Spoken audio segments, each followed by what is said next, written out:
નમસ્કાર, આપની સાથે હું કૃપા ઠક્કર. આપ જોઈ રહ્યા છો સંદેશ ન્યૂઝ. મહત્વપૂર્ણ સમાચાર કે જ્યાં ગુજરાતમાં આગામી 7 દિવસ છૂટો છવાયો વરસાદ રહેશે.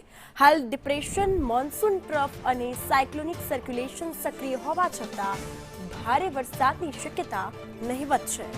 તો રાજ્યમાં માત્ર હળવાથી મધ્યમ વરસાદી ઝાપટા પડે તેવી સંભાવના છે, જેથી સારા વરસાદ માટે હજુ રાહ જોવી પડશે. ઉત્તર ગુજરાતમાં પણ સામાન્ય વરસાદ રહેશે.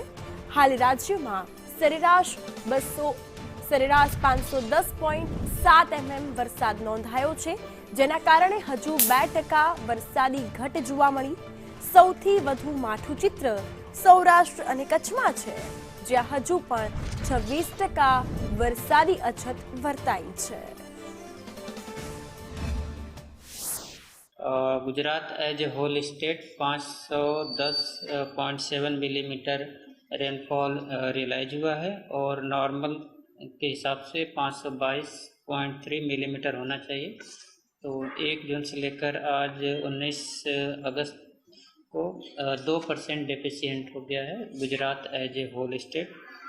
और इसको रीजन वाइज बात करेंगे तो गुजरात रीजन में 787 मिलीमीटर रेनफॉल रियलाइज हुआ है और नॉर्मल के हिसाब से 681 मिलीमीटर होना चाहिए. तो गुजरात रीजन प्लस 16% नॉर्मल से ज़्यादा रेनफॉल हुआ है. और सौराष्ट्र और कच्छ में 291 मिलीमीटर रेनफॉल रिकॉर्ड हुआ है और नॉर्मल के हिसाब से 396 मिलीमीटर होना चाहिए. तो सौराष्ट्र और कच्छ रीजन अभी भी 26% डेफिशिएंट है नॉर्मल के हिसाब से 1 जून से लेकर आज 19 अगस्त तक.